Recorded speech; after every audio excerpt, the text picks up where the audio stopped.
Hey, good afternoon, everyone. 2:01. I think we're going to get started. I wanted to say hello. I'm Anna McLaughlin. I'm the Program Director for Transportation Program Management with AASHTO. And I just want to welcome you all to our webinar 75 in the Transportation Asset Management webinar series, sponsored by FHWA and AASHTO. Thanks for spending some time this afternoon with us. First, before I get into today's content, I want to take advantage of my captive audience, that's you, to share two upcoming events of interest. I'm going to put them in the chat as well. First, we have the National Conference on Transportation Asset Management. It's being held in Chicago this year, August 25th through the 28th. And I will share the link so you can see more about that. I will hope to see you there. I will be there. I also want to tell you that the Committee on Performance-Based Management, which is the parent committee of our Asset Management Subcommittee, our annual meeting is being held this September in Baltimore, September 23rd through the 25th. I'm also going to put the link to that in the chat. And then I just want, at both of these meetings, we are having, AASHTO will be sponsoring a full day peer exchange in conjunction with both of these meetings that is open to state DOTs. So we hope to see you there. If you have any questions or want any additional information, please feel free to reach out to me. Now on to the reason that you're all here today.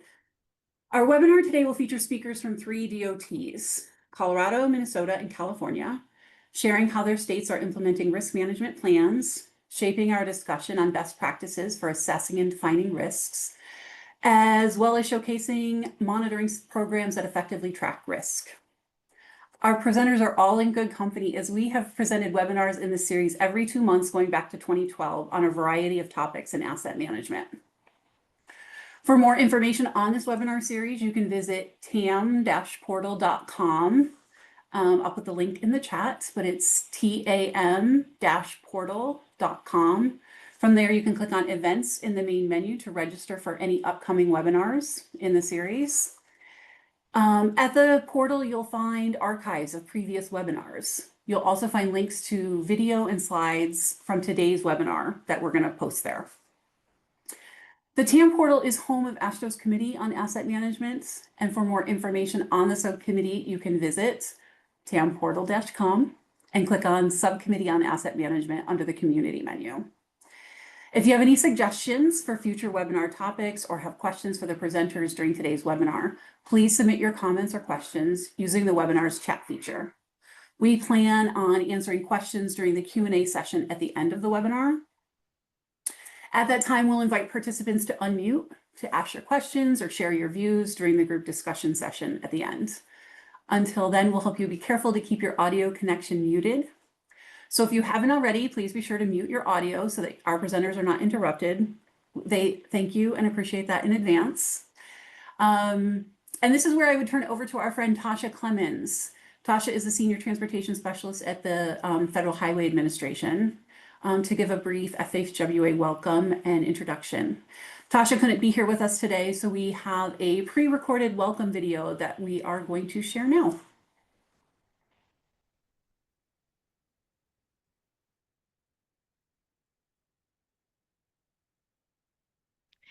Thank you, Anna. Good afternoon or good morning to everyone joining us today. I'm Tasha Clemens, and I represent the Transportation Asset Performance Team in the Office of Infrastructure of Federal Highway Administration. Federal Highways Incorporation with the AASHTO Subcommittee on Asset Management is very pleased to sponsor this webinar series. It's a great way to bring people together around a series of important topics and to connect with the asset management community. The TAM community has made impressive strides by incorporating risk management into everyday practice and programming. Today's webinar continues that momentum with a strong lineup of presenters who will share how they integrated risk plans into their transportation asset management plan development. With the 2026 TAM cycle on the horizon, this session delivers timely guidance for states aiming to embed robust risk strategies in their plans. And with this webinar, we have reached the 75th webinar in our series. And so Federal Highway Administration's Transportation Asset Performance Team is committed to increasing knowledge and capabilities at transportation agencies across the U.S. I do, however, encourage you to visit us online for more information and to gain access to available resources. You should be able to see the address on screen. And finally, I just want to say thank you for your participation. You will enjoy today's presentation. Now I would like to turn it over to Hayana Park of Spy Pond Partners to give an overview of today's webinar, to review today's agenda, and to introduce our guest speakers. Hayana? Thank you, Tasha. I'm Hyana Park with Spy Pond Partners. And as I think most of you all know, the purpose of the webinar series is to share lessons learned, ideas, and knowledge within the asset management community. For this webinar, the primary learning objectives are to first explore risk management and its role as a critical component of TAMPs and TAM programs at state DOTs.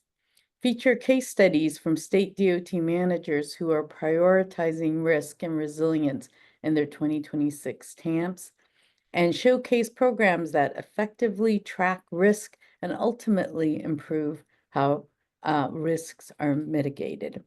And finally, again, share lessons learned, ideas, and knowledge. I will introduce each of our speakers before the presentations, but in brief, they are William Johnson from the Colorado DOT, who will introduce our topic, followed by a presentation from Claire Martini and Toby Manthey, also from Colorado DOT, then Shaker Rabban from the Minnesota DOT, and then Mike Johnson from CalTrans. Time permitting, we will have an open group discussion at the end. Just another reminder, please submit your comments or questions using the Zoom chat feature anytime during the webinar. We'll make sure to cover them at the end of the webinar. And in response to a frequently asked questions, the slides will be available after today's webinar at tam-portal.com. One final note to our presenters: to keep things moving along on schedule, I may interrupt to remind you when you have a couple of minutes remaining in your allotted time. All right. Now we will hear from William Johnson from Colorado DOT, who is also the chair of the AASHTO Committee on Performance-Based Management, Management's Risk Management Subcommittee, to introduce our topic. He's the Performance and Asset Management Branch Manager, a position he's held since 2013 at Colorado DOT. As the branch manager, William leads CDOT's performance measures and asset management programs by providing tools to effectively measure, analyze, forecast, and communicate to staff and stakeholders the performance of Colorado's transportation programs, processes, and investment decisions. William. Thanks for the introduction, Hyana. Part of what I want to do in introducing the topics is really guide people to some additional resources beyond this webinar. If you look at how AASHTO defines risk management, it is a process of identifying, analyzing, evaluating, and addressing potential risk to assets and system performance. And when you look at it, the context is it's a complementary discipline to performance and asset management, and really works to support your DOT or your agency strategic objectives. One meeting that Anna missed is, in addition to the Committee on Performance-Based Management, which will be meeting on September 23rd through 25th in Baltimore, there will be a TAM subcommittee meeting there, as well as a risk management subcommittee meeting there. She also talked about the 15th National Conference on Transportation Asset Management. That will be August 25th to 28th. Just quick thanks to Iowa State University, the Institute for Transportation, for hosting that, as well as AASHTO and TRB committees. The other one that wasn't mentioned was the Committee on Transportation System Security and Resilience, and they'll be meeting July 7th. I posted a link to that in Madison, Wisconsin. And at the plenary, a couple of things of interest. I'll have a session on working with our federal partners, which is becoming more and more important as we're going through a lot of these changes. Additionally, they'll have a session on AI and tech. You'll see a lot of information from our upcoming presenters dealing with data. And then the next is they'll also be having a session on integrating resilience into design, a session which really hits home what we're doing here. I also want to point you to some additional resources. And if I can get it here, the first is which is the TAM guide. This website was developed to be a resource for state DOTs. And if you go through and you search on risk management, you'll find resources such as example risk registers, risk reports, mitigation plans, implementation examples, videos, as well as checklists to help you develop your risk management sections within your upcoming TAMPs. Next is the TAM portal. And in the TAM portal, that's typically where we put all of our video resources. Again, if you just search on risk management, you'll find a bunch of resources dealing with this topic specifically. I also want to give you an update. In addition to being the co-chair on AASHTO's Risk Management Subcommittee, I am the chair of AASHTO's task force that is managing the Transportation Asset Management Risk and Resilience Manual, the TAR manual. This is coming from the NCHRP 2332 project. There, the goals are develop a risk assessment methodology, identify some historical data, help guide the process for resilience assessment, and identify top strategies, as well as lead towards a national standard on doing risk and resilience assessments within the state. Why this topic is so important, that is risk management within transportation asset management, is what we see as a shift from federal guidance in that they want to really reestablish the federal government role on dealing with natural disasters. And that is they want to shift it onto states. So it's going to become more and more important for DOTs to really pin down a solid risk management plan within their TAMP. Additionally, on March 19th, an executive order on achieving efficiency through state and local preparedness identified that they're going to be developing a national risk register. And within that national risk register, they're going to identify, articulate, quantify natural and malign risk to our national infrastructure and related systems and to their users. Again, things that hit home for asset management. Going to go ahead and pass it along to our first presenters. It'll be Claire and Toby tag teaming to tell you about CDOT. All right. Oh. Oops. Okay, I just will introduce the two of you a little more. So thank you, William.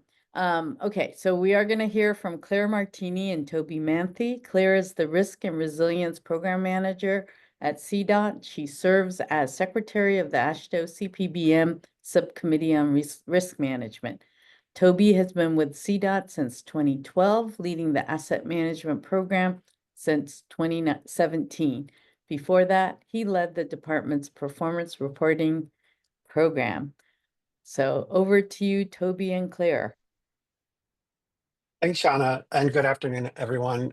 Claire and I will discuss how CDOT's efforts around risk and resilience are integrated into our TAMP.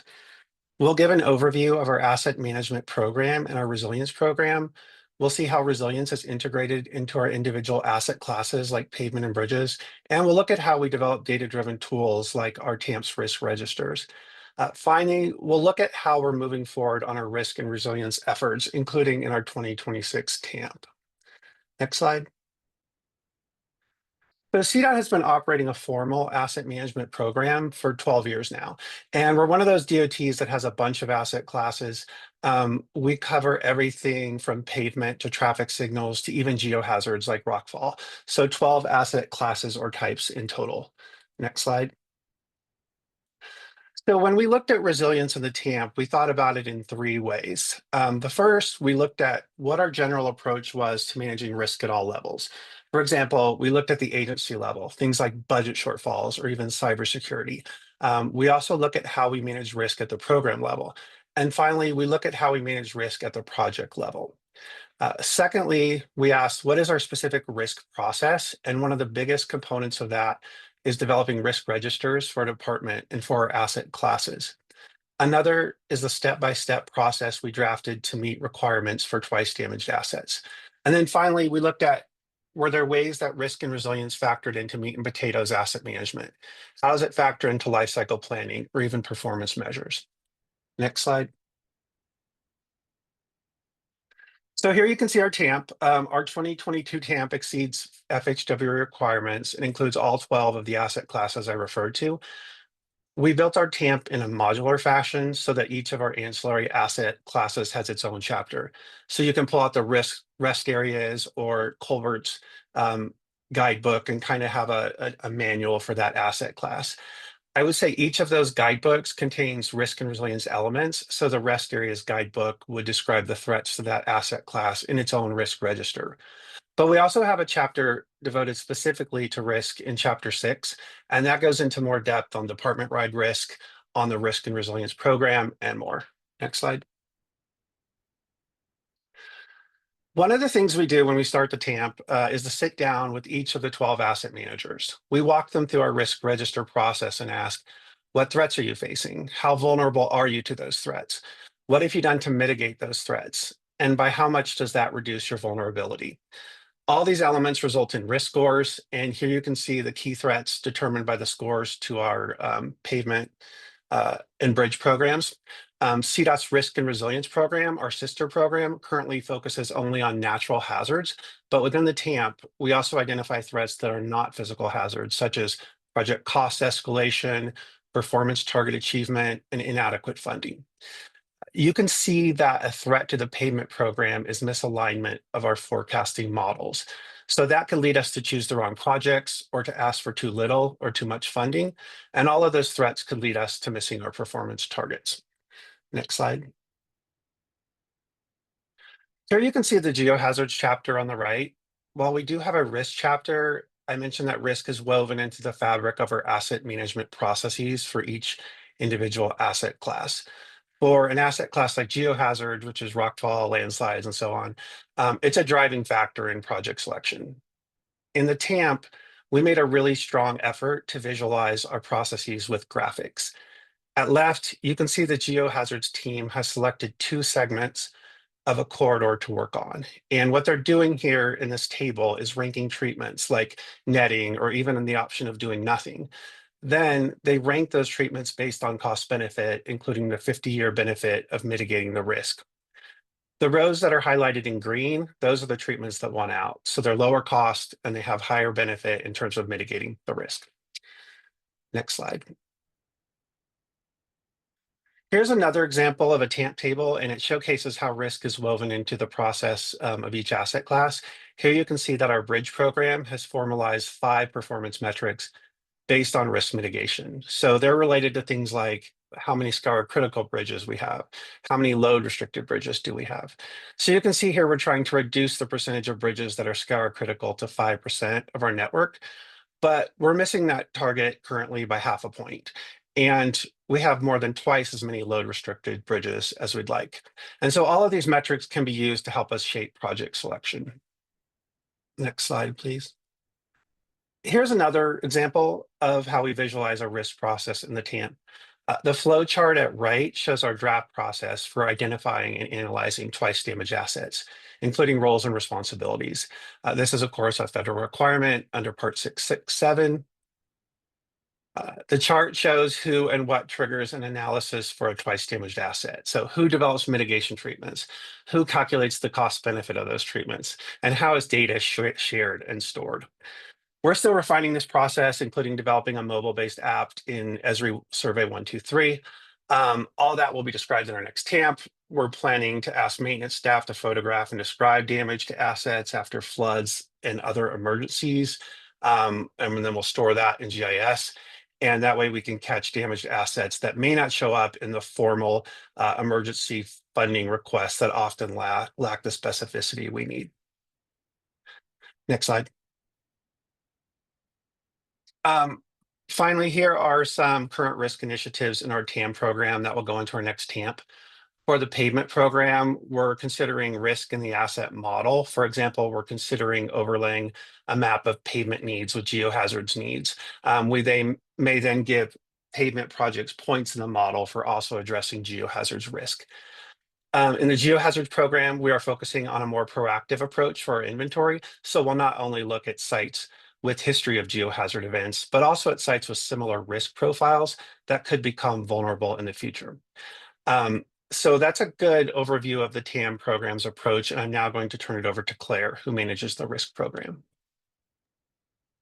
Thank you, Toby. As Toby said, I manage the Risk and Resilience Program at CDOT. And for my portion of our presentation, I'll be diving into some of the structures, policies, and frameworks that CDOT uses for risk management. And then I'll close out with notes on some emerging areas of focus for CDOT as we look towards development of the next TAM.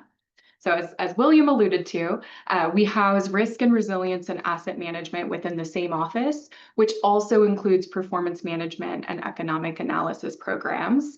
And as I understand it, this organizational structure was purposeful to support coordination between these four disciplines towards the ability to make data-driven investment decisions.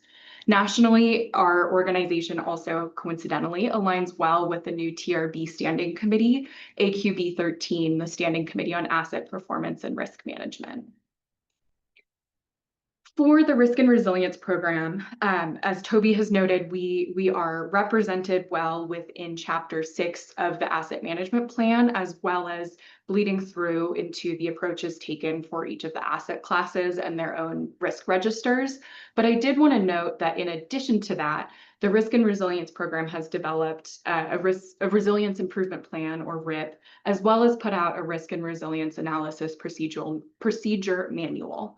These two documents cover the processes in greater detail through which CDOT integrates principles of resilience and risk management. For the remainder of our presentation, I did want to ground us in several key definitions, at least as CDOT has interpreted them. First, that risk is simply an uncertainty that can have either positive or negative impacts. When it's positive, we call it opportunity. When the impacts are negative, it's a threat. Risk management then is an inclusive management strategy that addresses risks, including mitigation strategies and preparedness approaches for emergencies. CDOT also defines resilience as the ability to keep our roads open and functional in the face of unexpected events and challenges. This can involve resilience of the assets themselves. For example, the design and maintenance of bridges to withstand rare but catastrophic flood events, or the adaptability of CDOT's operations, maintenance, planning, etc., in the face of stressors and challenges.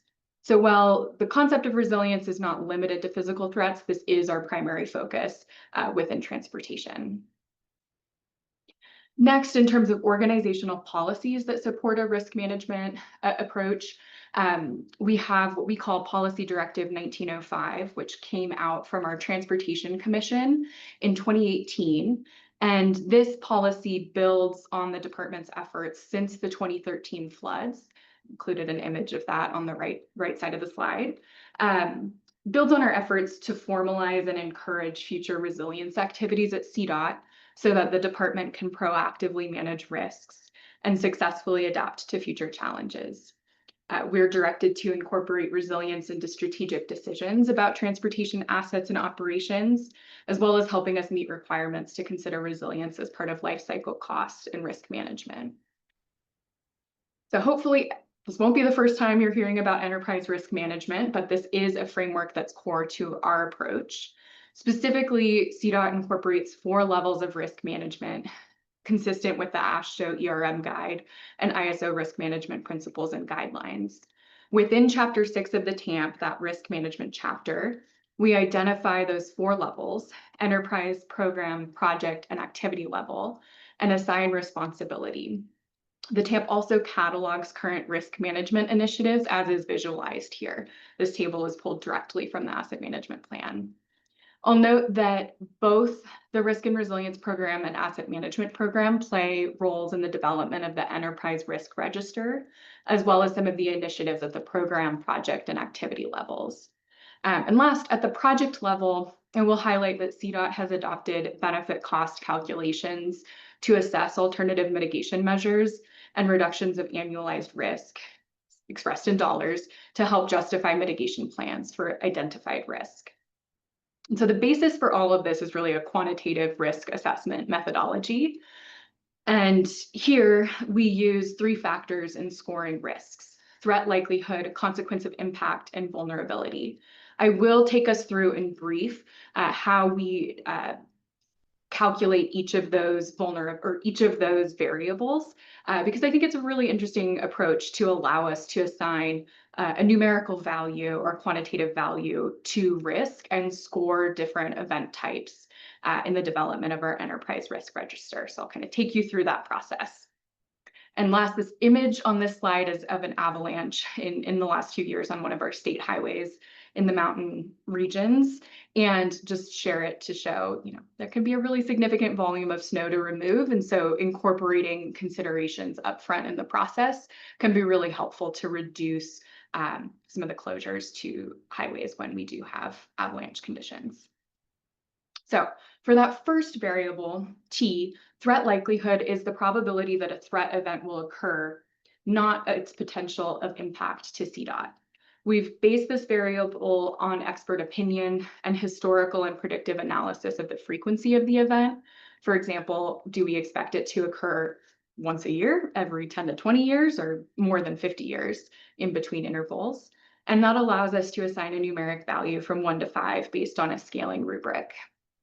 This table illustrates the threat likelihood scoring rubric, where 1 represents the lowest threat and 5 represents the highest.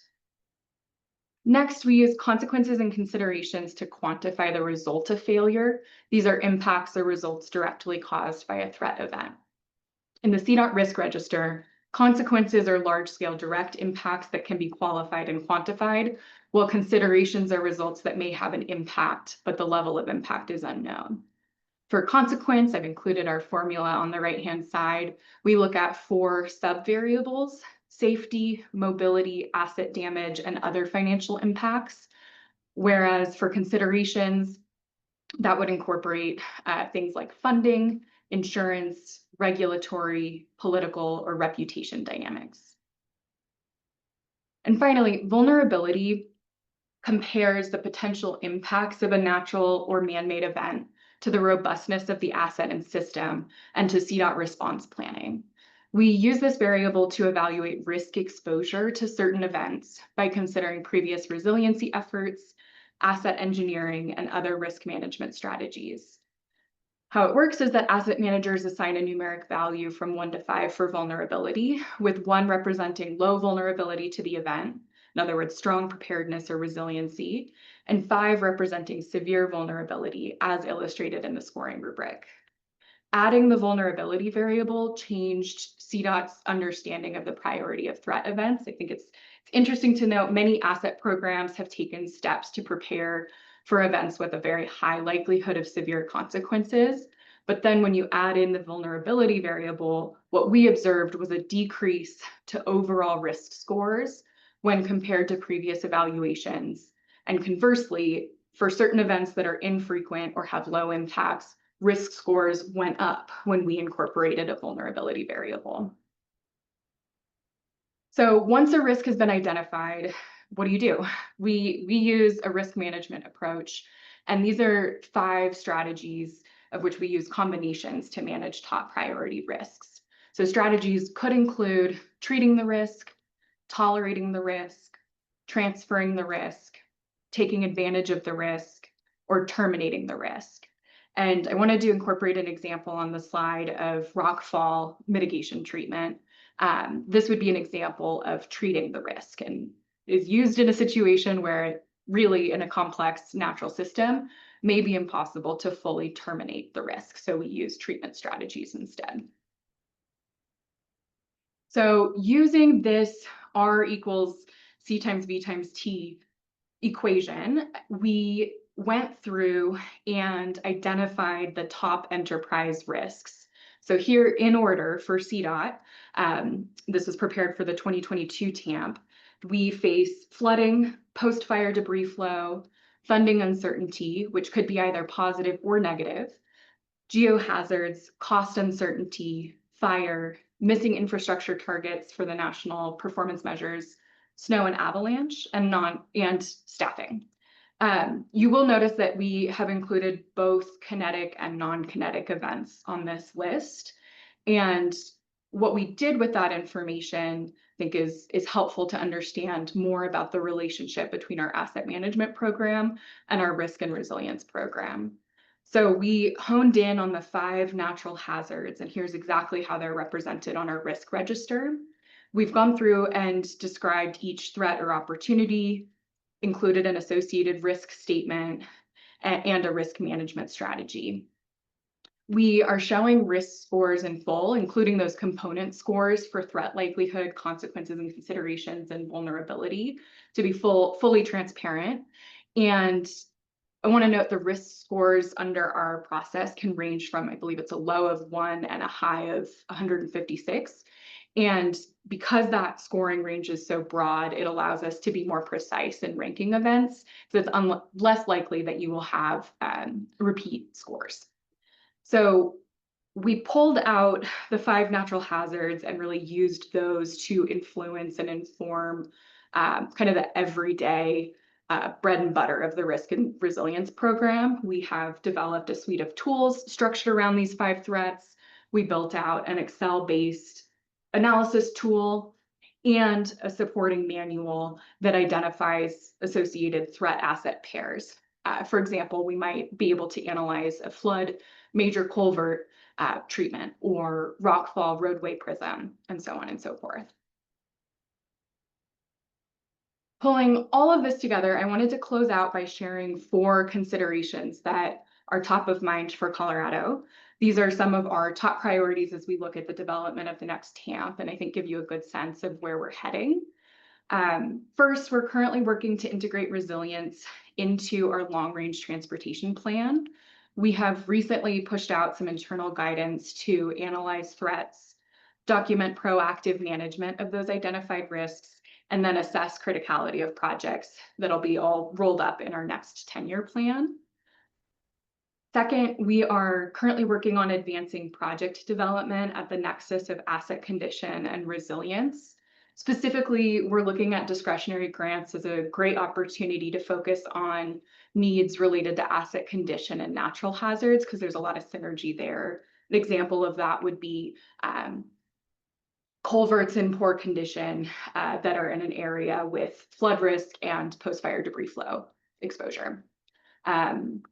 Third, we're always going to be continuing to pursue data, but here we're really concerned with long-term asset durability and seeking to leverage data on future natural hazard, vulnerability, and extreme weather. So how do we incorporate, in effect, non-stationarity so that we can maximize the long-term durability of our assets? And then fourth, and finally, we are building resilience into our asset management model. We will be developing a set of standard treatment recommendations all around resilience. And ultimately, the goal will be to integrate those default treatments and costs right into our asset investment management system. So that was a quick dive through some of the processes that we use, the frameworks that have informed our approach and our thinking on what's next. I'll close by sharing contact info for the 3 of us from Colorado. Please reach out if you want to discuss anything we covered today. Thanks. All right. Thank you, Claire and Toby. We'll now hear from our next speaker, Shaker Rabban. Shaker has been working for MnDOT for 10+ years, working on capital planning and program management, long-range planning, and most recently has been the asset management planning director for 3 years. Shaker continues to expand and advance asset management best practices and technology through new, innovative analytical planning tools through the current TAMP update. Shaker. All right, thanks everybody. I'm gonna stay off screen just because if I turn my video on, it tends to jam up my audio here. But let me share my screen and we can still continue with the presentation. Let me know when it is up.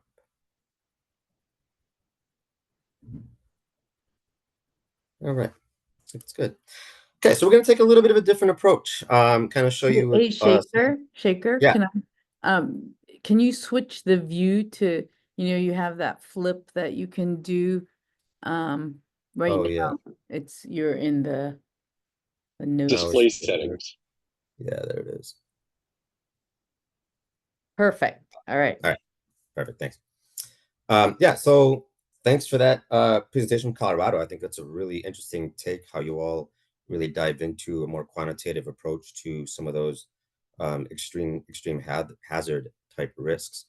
We'll look at a slightly different quantitative approach that we took, show you a little bit what we did in 2022 process, how we're sort of revising that for this 2026 update, how we're incorporating resilience-related risks just in the TAMP and sort of post-TAMP operationalizing some of the tools we have, including the corridor risk tool.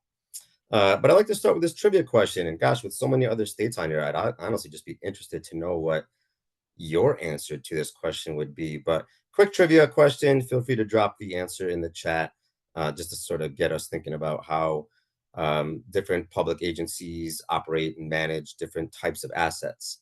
But 3 questions. What do you all think is the largest system size by acres or lane miles or square footage in terms of what Minnesota Department agency owns that? Which agency do you think has the largest assets by dollar value? And which agency do you think has the most number of individual assets? I'm going to pause for maybe 30 seconds and let people drop an answer before I advance to the answer slide. Get some participation here.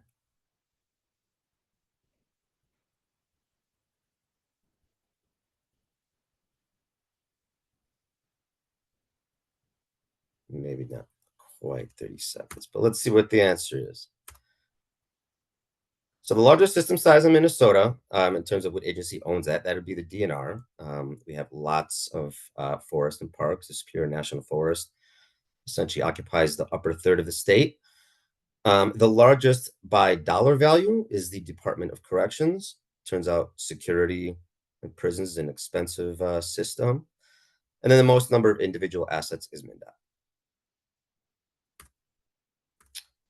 All right, so get into 2022 TAMP, look at what we did last time, talk about how we're revising our approach this time, including a fall risk workshop and some visuals to go along to support our 2026 process. So in 2022, we kind of focused in terms of how we looked at risk and the risk statements, similar to Colorado's presentation. We looked at likelihood and impact of those risks and sort of did a medium, low, high in terms of the frequency we would think it would happen and the impact to agency and the traveling public here on the bottom. Sort of weighed out the combination of those 2 factors to come up with an overall likelihood and sort of threat impact of that risk, individual risk statement.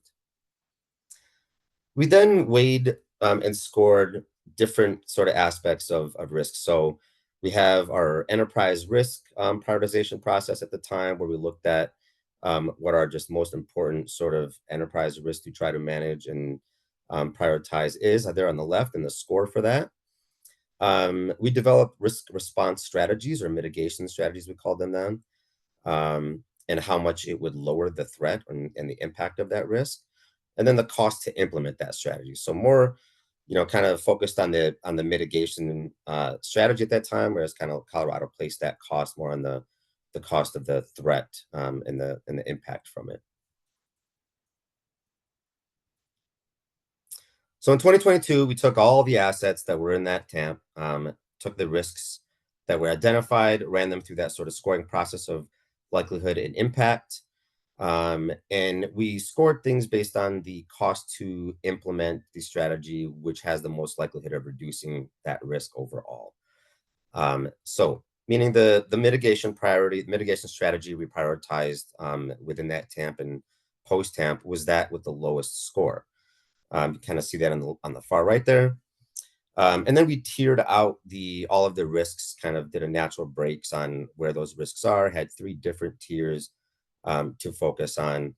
And then we had a risk workshop where we sort of QC'd these overall risks that were discussed and brought out at the asset work group level with our enterprise risk management work group and committee involving senior leadership and people sort of at the upper level that have a kind of bird's eye view on what we really should be prioritizing in terms of what mitigation strategies and what assets we really think we should be focusing on. For this 2026 TAMP update process, we're putting the lens on a different end of the spectrum. We're still running all of the assets that we have in the TAMP, 12 different asset classes and asset groups, running it, still discussing consequence and likelihood impact of all those risks, looking at the risks that we identified last time, but also incorporating and bringing in new risks that we've identified since then through different planning processes, like the resilience improvement plan, different modal plans, our MINSHIP as well. So kind of looking at what new risks have come about the past 4 years, and then developing our response, well, talking about what our current response strategy is. What are we doing right now to mitigate that risk? What is our gap in our response? Sort of talking about what our ideal response would be, what the resource needs are to implement that response and the cost for it. Does that response impact our overall life cycle planning strategies? Is it, a maintenance sort of activity? Is it just internal resourcing? Is it data needs and collection? Where in the whole spectrum of the life cycle plan of the asset does it really impact? And then looking at its enterprise, or how it impacts overall enterprise risks, and also looking at how it impacts either upstream or downstream cross-asset risks. So to get at that sort of cross-asset risk impact level and try to visualize how risk sort of matriculates its way through the agency, we're trying to develop some different visuals to help us think about sort of where the common risks are, across the asset. What are we really seeing? What's the big risks that really present the challenges, the biggest challenge to the most number of assets? So this is one way, just an example we have from the consultant WSB who's assisting us with this to try to help us visualize a different way to think about how kind of a risk statement might have a many-to-one relationship. We're also doing a deeper dive into resilience-related risks, looking at the 5 different extreme weather-related events that were considered in our resilience improvement plan, identifying what sort of data sets or tools was born out of that process that we can incorporate into an asset management prioritization process, such as looking at other assets beyond just the required federally required pavement and bridge, looking at other ancillary assets that have had either repeat damage due to flooding or other extreme weather-related events, culverts, signage, noise walls, any other assets that might have maybe a potentially higher than average maintenance cost. We're also developing resilience targeted lifecycle planning scenarios for several asset classes in the TAMP. So in our lifecycle planning process, where we kind of say, hey, what's the overall cost to manage this asset class using a worst first or minimum maintenance scenario, no maintenance scenario, our ideal scenario, but also what's a resilience-based scenario where we do the types of improvements to improve, drainage and hydraulics, whatever it might be, to withstand certain, weather events. So looking at either identifying certain locations that we would want to address in that resilience targeted scenario, or certain types of activities and improvements we would do across the system, for example. So we're just beginning those discussions, but we are looking at how we really want to identify a sort of resilience-based life cycle plan for some of these assets that we're able to do a deep dive into. Geotech is also, we're working on a contract to update our extreme flood vulnerability assessment tool. This was last updated, I believe, in 2020 or 2019, maybe even before, so it's long overdue. And our Metro District is also doing a flood risk assessment for some hydraulic facilities for specific sites across the 8-county metro area. We also had a new legislative requirement a couple years ago, legislative requirement section 174.03, which requires us to inventory and sort of risk assessment, corridor assessment, which we took to mean this corridor risk tool that I'll discuss here in a second and show, for all the assets that we are actively managed here in the TAM. So pavement, bridge, but just even those beyond that. And so our response to that legislative requirement is this life cycle assessment tool we're developing as part of the TAMP update, as well as a corridor risk tool, a geospatial-based tool that we are developing to sort of help answer what's our highest risk corridors. So I'll talk about that here for a second. Who we worked with, how and when we pull the data for this tool, how we intend to use it for, and where we keep it. So we pulled this, who we worked with. We are working with all the asset work groups that we've convened for the TAMP, as well as even those beyond, like our Office of Transportation and Active, or Transit and Active Transportation. So bike and pedestrian folks, to get all data that speaks to facilities, assets, potential needs, future needs, things like demand for bike ped facilities into this tool, so that district planners, program managers can get a better understanding of what's the highest risk corridor we should be thinking about as we get into more corridor planning, corridor studies here at the agency. We're sort of pivoting to do more of that work. And so this is a tool to help us prioritize that. This is a ArcGIS portal environment, so it's really just for internal use.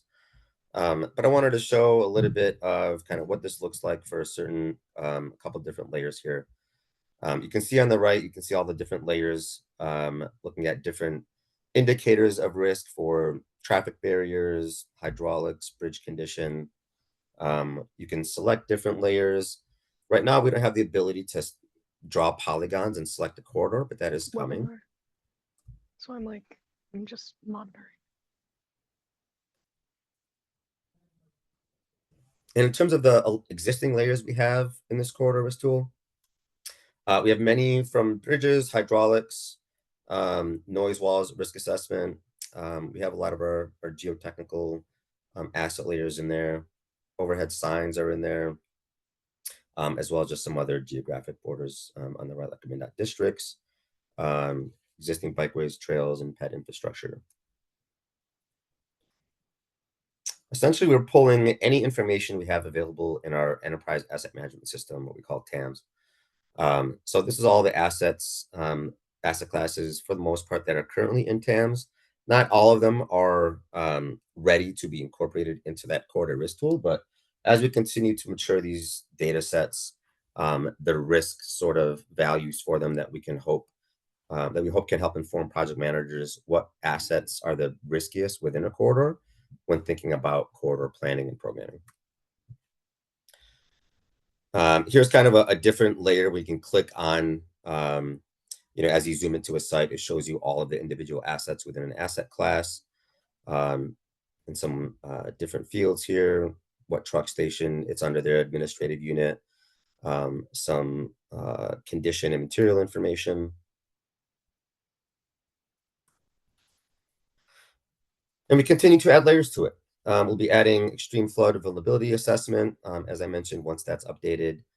Continue to add different signs classes, like in-ground signs, different information for sign information, safety datas, crash index, district safety and crash rate index layers. We will be including our space and pause score, which is our sort of tool where it tries to determine what the latent demand and risk for pedestrian and bicycle facilities and users are. And then, of course, as we continue to work on different iterations of the TAMP and mature the data sets for the different assets in it, we'll be porting in and bringing in the different layers from not only TAMP, but different efforts as they're updated. So climate resilience, we'll have some different transit. We're still working on expanding and including some different pavement layers here, including being able to include some different deterioration rates. And then working on developing a transportation equity score and incorporating that too, which is part of this TAMP update. So in terms of what's next, we'd love, eventually once this tool is sort of mature and to the point where it can be informative enough for project managers to use, to be able to select, their corridor to study, or a corridor they're thinking about studying, export all the data for all the assets and information that's in there, begin to use that information for scoping maps, for potential, community outreach, or early project planning. It helps define the risk of a corridor, when thinking about what assets to program into a project. Helps think about what what assets to prioritize, and then eventually, hopefully assign an overall corridor risk, a fixed state risk, a fixed state score, as well as giving districts the ability to adjust some of the scores for different asset classes that they see as, pose a particularly challenging risk for that district. For instance, in District 1, up in our northern part of the state, where they see extreme rain events and flooding sort of down the hills into Lake Superior, might want to, prioritize culverts and hydraulic infrastructure and see where the highest risk corridors are from that standpoint. It's just a layer of all the hydraulics infrastructure within a certain area. Clicking on a particular hydraulic asset ID gives you location information. Just clicking through some different layer informations on bridges and pavement. So corridor planning unit is underway to still developing our corridor prioritization process and study guide. And through that, we hope to have some sort of a composite risk score for these corridors. Eventually incorporating historical and future operational and maintenance needs as we are updating our total cost of ownership plan, which informs our operations and maintenance distribution formula for the districts. And eventually make that cross-asset risk evaluation, just more for at the program management and early project planning side of things.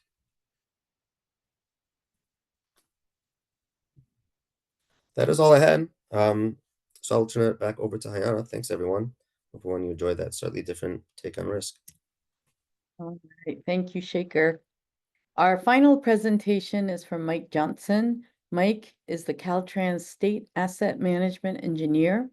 Mike's been with CalTrans for 34 years and is in his current capacity, he's responsible for leading the implementation of asset management at CalTrans and the development of a $5+ billion annual program of projects covering all needs of the state highway system in California. He's also the chair of the AASHTO Committee on Performance-Based Management's Asset Management Subcommittee. Over to you, Mike. Thank you, Yana. It's kind of interesting to watch risk presentations from other DOTs, and I guess we'll give you California's take on what we're doing for our 2026 TAMP.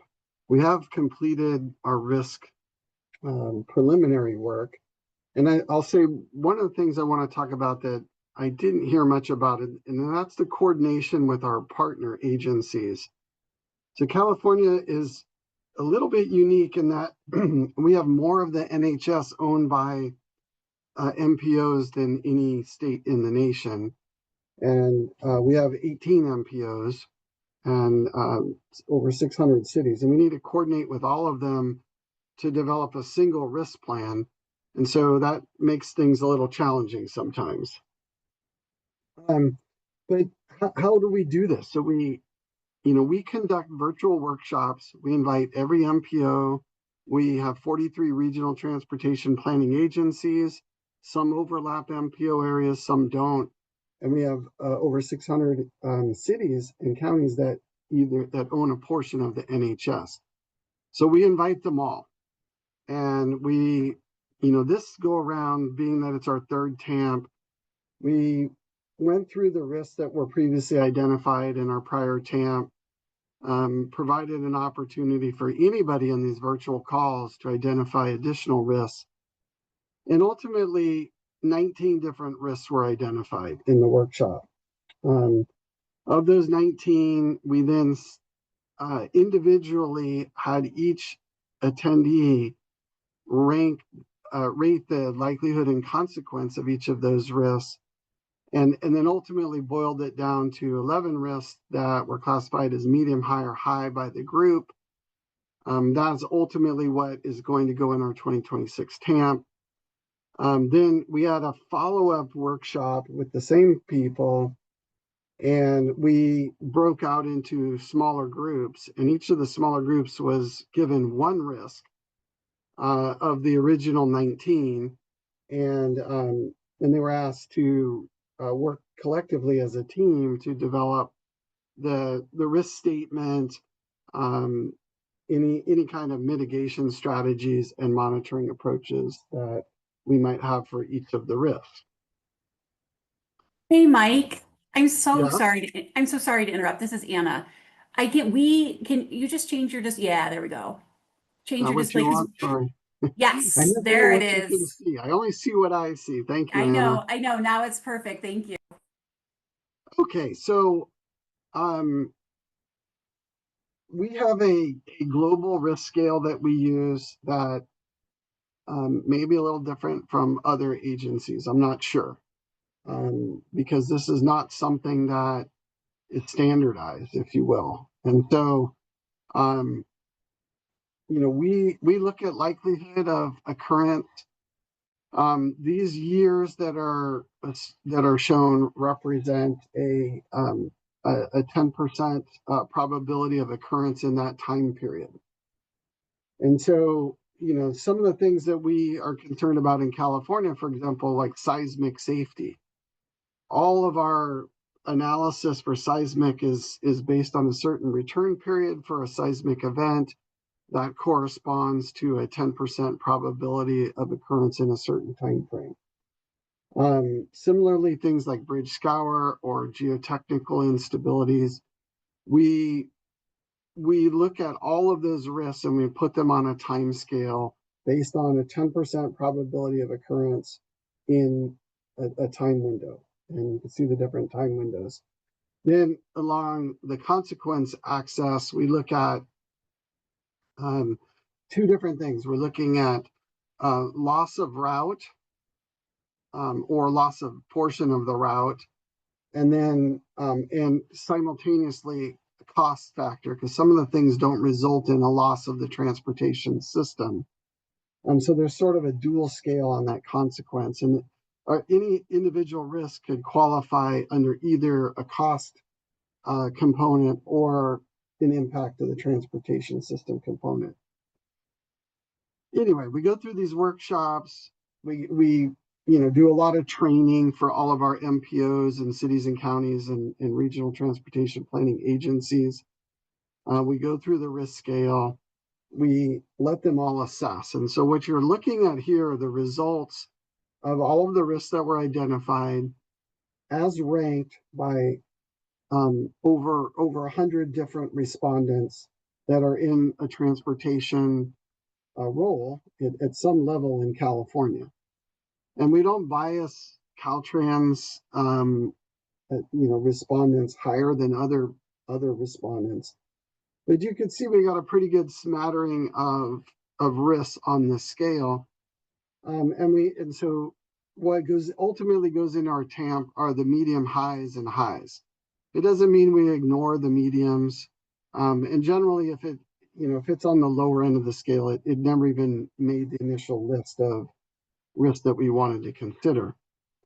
So, I'm not going to get into all of the detail of how we get to the individual risk statements. I mean, they're all in our TAMP and you can read them, as well as their individual or aggregate scores across all of the respondents.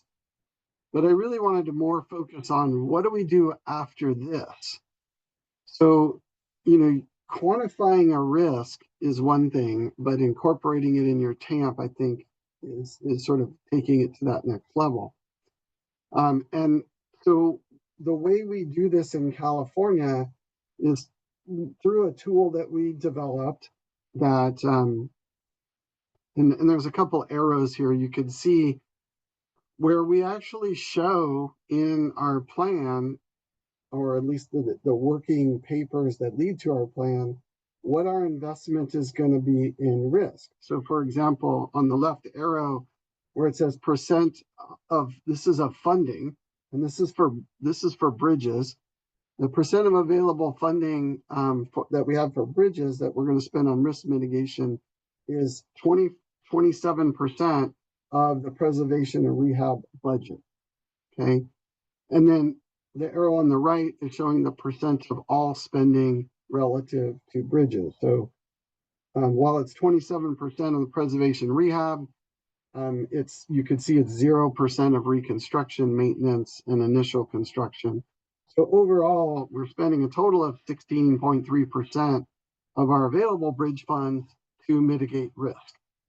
And so I wanted to show this connection. I thought it was a really important component that while you're developing a risk management plan, and that's the requirement of the TAM, it doesn't stop there, because for that risk management plan to be meaningful, it has to be funded.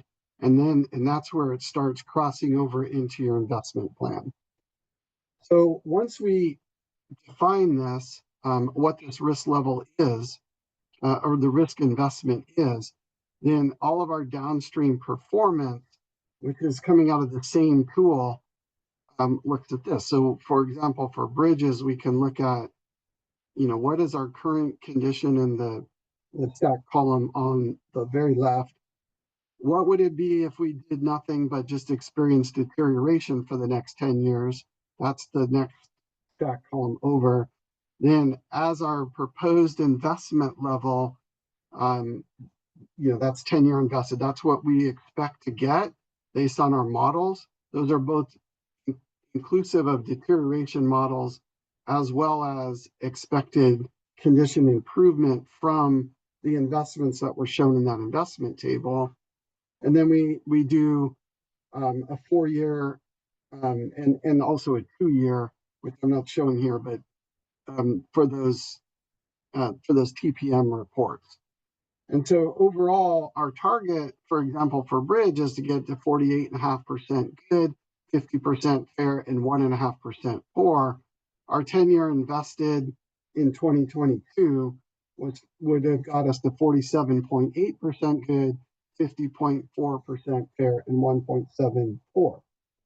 So we didn't quite hit our targets, but part of the reason we didn't hit our targets was very conscious, because we wanted to invest a considerable amount in risk mitigation related to bridges. That includes things like scour, seismic, maybe rail upgrades for safety, or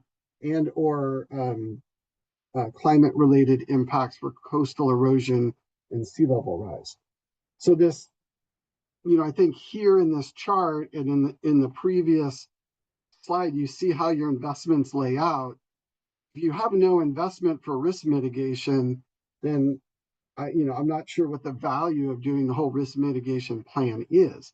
So ultimately, you're carving out money for risk mitigation that is not going to be available for preservation, rehabilitation, reconstruction, and so forth. And to be able to understand that if we invest 16.3% of available money on risk mitigation, that is going to result in us being 0.2% away from our poor target and 0.4% away from our fair target as invested. But we're pretty close. And so, we do a lot of scenarios to look at sort of investment level relative to its impact on the resulting condition relative to our condition targets in the TAMP and also for PM2. Okay, so that's kind of the big picture of sort of how we get to our risks, how do we prioritize them, and then how do we bring the risks into the plan. I wanted to spend a few minutes just talking about some of the emerging areas of risk that we're working on. The first is wildfire hazard. And so, we do a lot of GIS work, similar to what you just saw with Shaker. This is hazard, not risk. So there is a hazard, which is in red, which is the most acute wildfire prone areas in California. This is based on fuel density, generally forested fuels. To get from that to a risk is something a little bit different, or how you get to go from a hazard to a risk. You start having to bring in, where the populations are, how the transportation system interacts with wildfire hazards. And so we look at things like, how much of the system is in very high fire hazard zones, and what's in high. And so, how much of that is freeway, non-freeway, and so you start to get a picture that when you're talking about wildfires in California, you're really predominantly talking about rural parts of California, rural state highways, many cases 2-4 lane state highways, to a much lesser extent, interstates or freeways. And so you can start to kind of understand a little bit about where your hazards are. And then to get from that to risk, we have been doing a lot of work, or not, we've been funding a lot of work, I should say. And this is a dashboard that University of California, Davis worked on. And this has some 400 cities in California and a number of different hazards. I'm showing just an example of wildfire here. I bring this up because when you're talking about wildfire, you could see the little radar looking thing on the lower left. That is essentially assessing the risk from a fire approaching this community from different directions. And why this is important is because you could see there's not much risk when a fire report, or when a fire approaches essentially from the east to west, or anywhere from say 90 to 0, or even 90 to I guess it's like 360 down on the bottom. But if it approaches from the west, then your fire risk is a lot higher. And then within this community, this is a town. Within this community, there's various nodes that are all assessed, and you just see a whole cluster of nodes here. But the colors represent how long it's going to take to get through that node in the event of a wildfire. And this really helps take a hazard, which is the presence of fuels, and overlay it on the transportation system, assess the impacts that will have on people's ability to evacuate. And it helps us pinpoint how we might want to mitigate this risk. And our mitigation for wildfire is two-pronged. One is vegetation management, removing weeds, removing trees, any of the fuels that are immediately adjacent to the roadway. But it's also to facilitate evacuation of small rural communities that may need to get out in a hurry.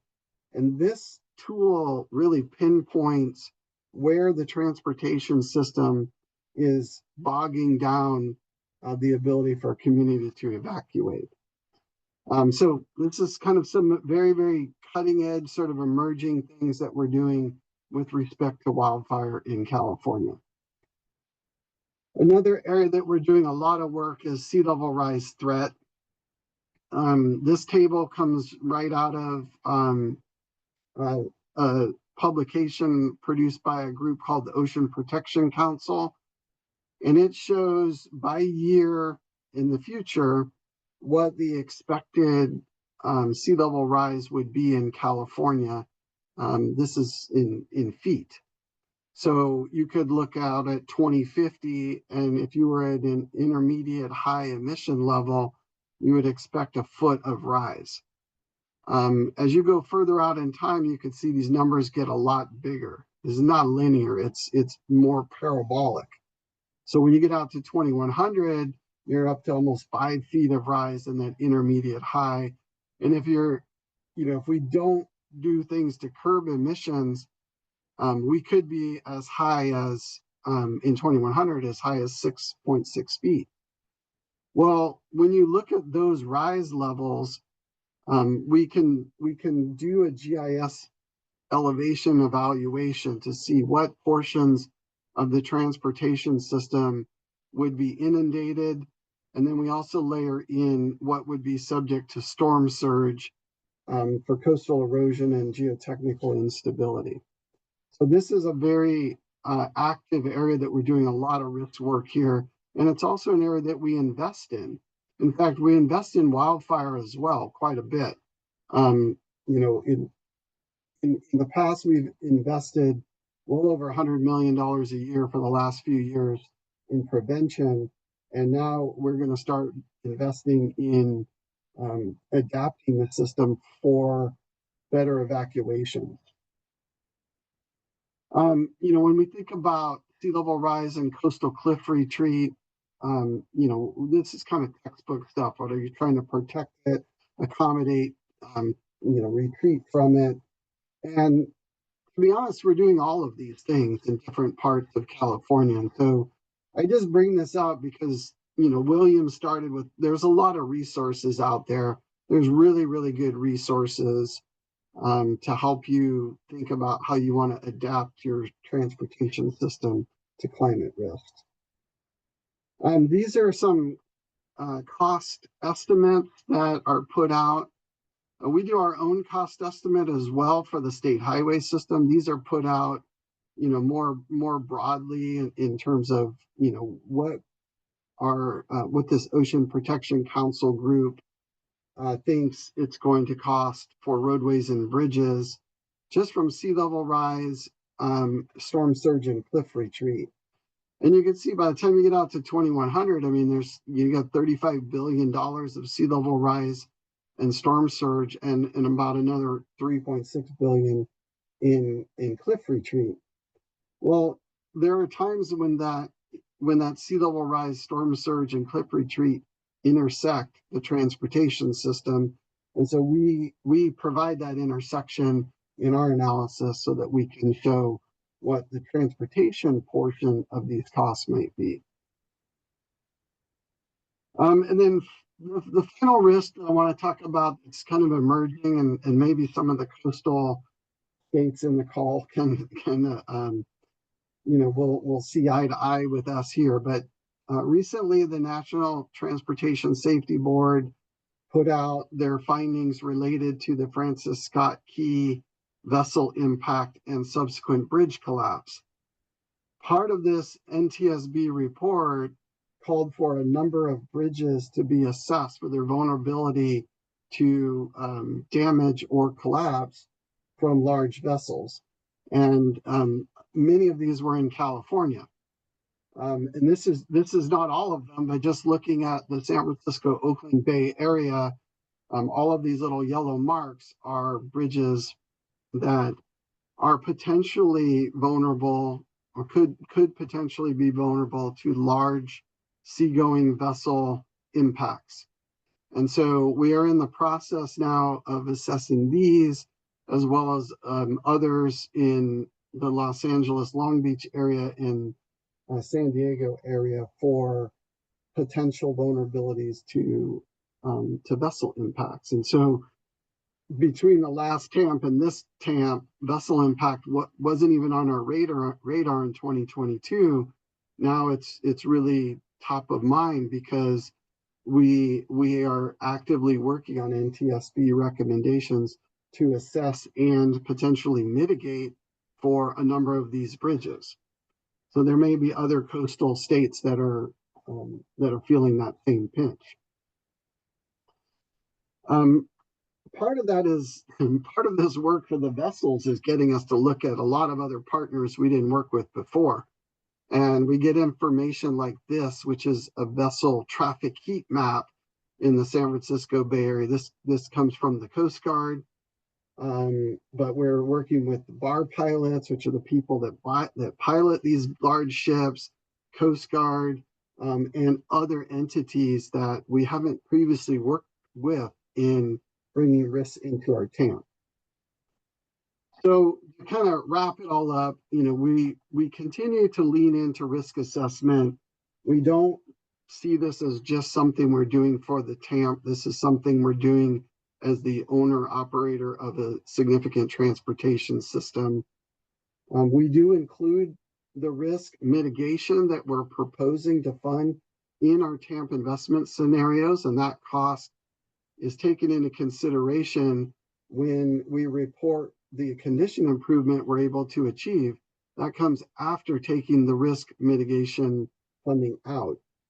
And then for us, we're doing a lot of emerging work in wildfire vessel impact and coastal erosion, which includes a lot of geotech work as well, because we have some coastal state highways that keep getting buried under from coastal erosion resulting in slides. And so that kind of hopefully gives everyone a little bit of a window into what we're doing in California. So that, John, I'll turn it back to you. Right. Thank you, Mike. Wow, what an incredible set of presentations we just saw. I'm looking forward to the dialogue. If all of maybe Abigail, if you could turn off the slides for the minute while we do the Q&A, and if all of our panelists could get their cameras on, and then we can have a Q&A session here. Connor, I'm not sure if you could make it into the spotlight with the group. If you can't, that's all right, but that would be great. All right, so let's start with I'm going to start with the question, and if you guys could, then others could ask questions, either by just opening your mic and asking, or putting it into the chat, then I can raise it and you can also repeat it. All right, so let's start with, it looks like we have the right group of people as presenters today. And I wanted to know, as I think our understanding of risks and how we need to build resiliency has increased as an industry, and especially in your agencies. Are there risks that you're looking at for your 2026 TAMP that you didn't see in your earlier TAMPs? Who wants to go first? Anyone? Well, I think I just talked about that a little bit. I mean, we didn't have any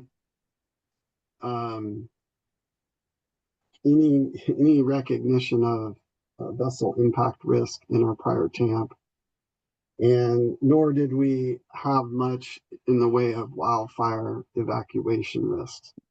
So those are two areas that are brand new for our 2026 TAMP in California. Mm-hmm. Yeah, hey everyone, this is Shaker. I'd also add, similar resilience, extreme weather related risks were pretty much mostly new. I'd say there was other things we talked about that's kind of fairly recent, things like access to publicly available information and data. Some other potential social unrest, COVID, not COVID specifically, but impacts from social events. Mm-hmm. Claire or Toby? Toby I could see visibility into all aspects of the department's investments and assets. So we have really good visibility into some programs and how they invest in assets, and we have less visibility into other programs, and getting all that elucidated and lined up so we know exactly how much we're investing into pavement and bridges and culverts and walls is a risk I don't think we had in our previous TAMP. Claire? I'll just add on for Colorado. I think there's an increasing awareness of those non-kinetic events, and specifically, we had included in the previous TAMP the cyber security risk, having had a significant cybersecurity attack in 2018.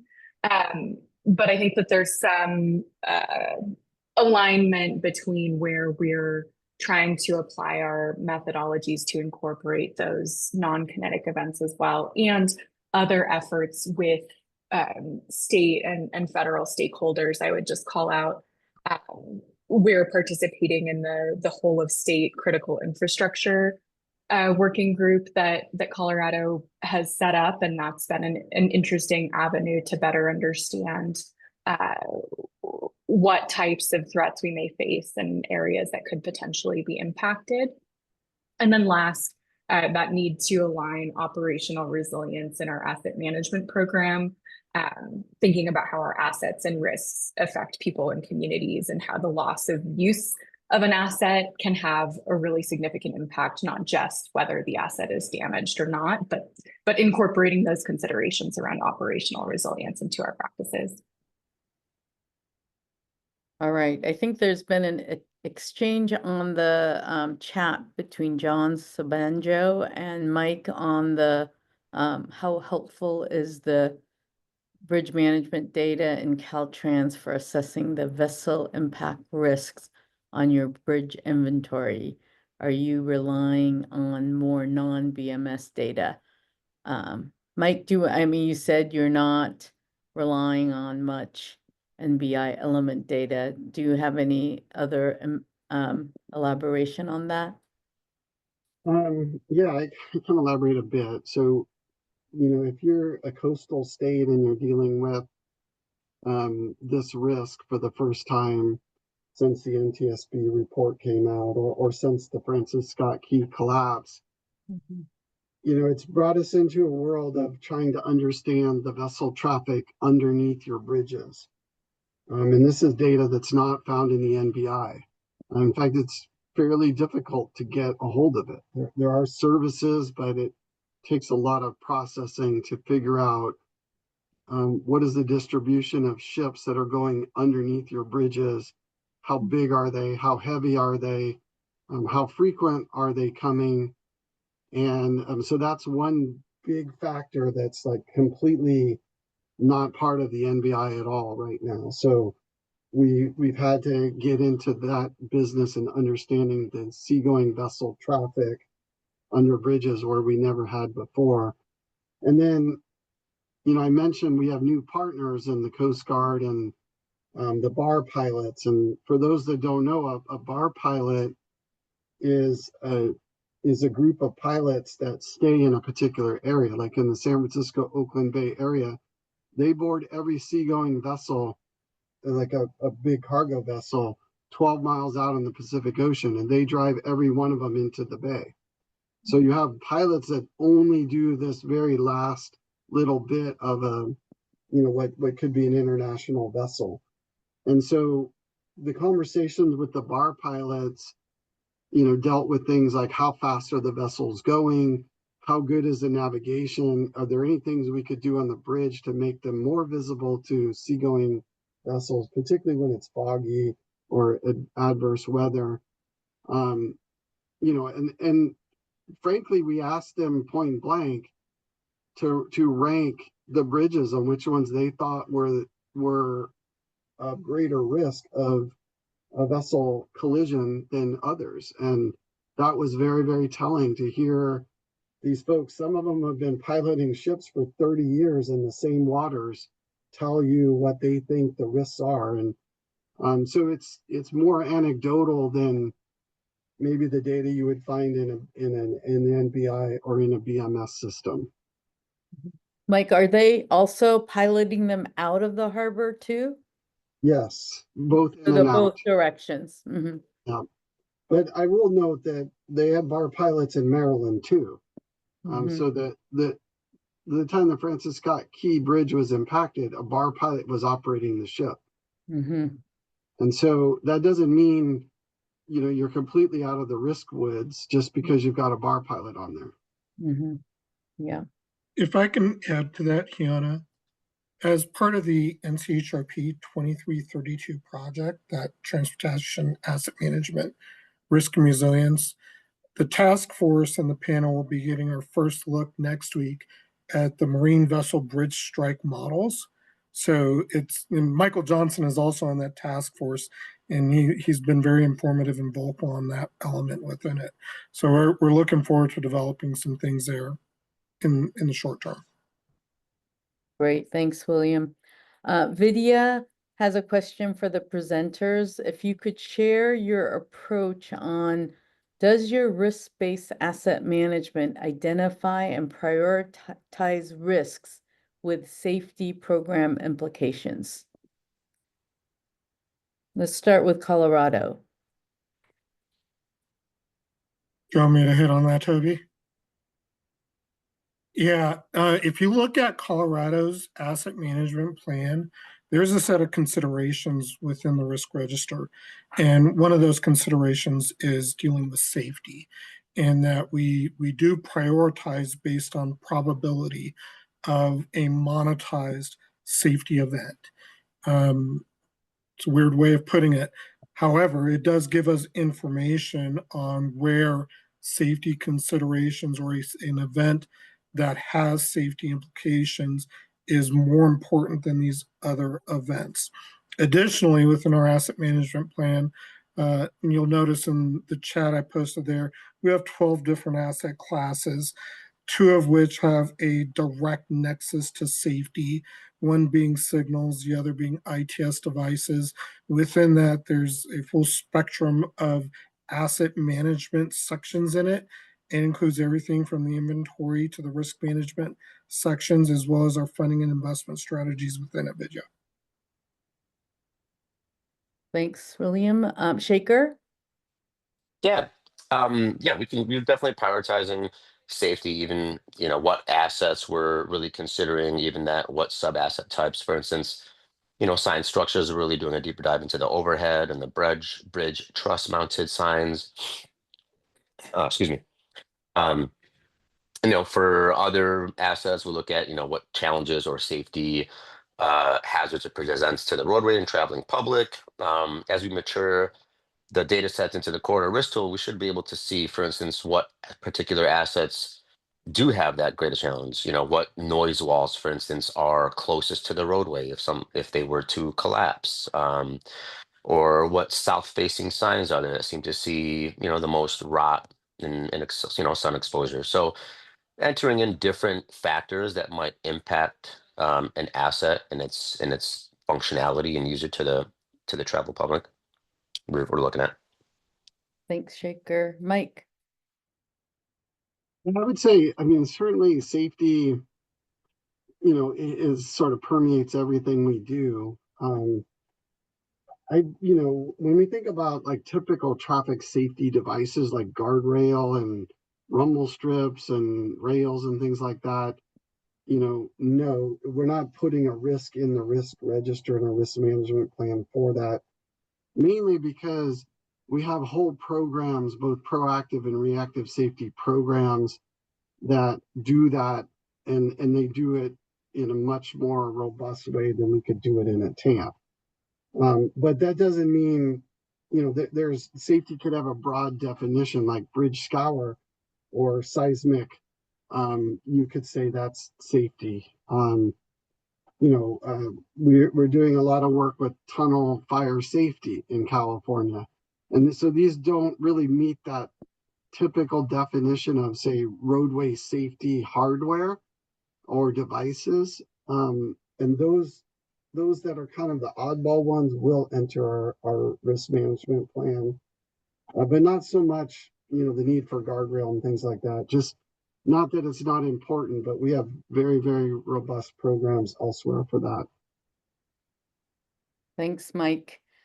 All right, so Emily Burns just posted a link to a video on bar pilots, if anybody's interested in finding out more about them. But wanted to share with everyone that the next TAM webinar will be held on Wednesday, August 20th at 2 p.m. Eastern Time. The topic will be recent research roundtable. So we're going to be featuring the recently completed TAM research. So it'll be a good place for you to learn about what resources may be helpful to your programs. We'll get more information out on the specifics of this webinar shortly, and additional webinars will be continuing, scheduled every 2 months. Please send ideas for webinars you'd like to see. Also, let us know if you have some recent research that you want to make sure we feature at the next webinar. So as a final reminder, more information can be found at tam-portal.com. Thanks to all of our speakers and thanks to all the participants. Bye-bye.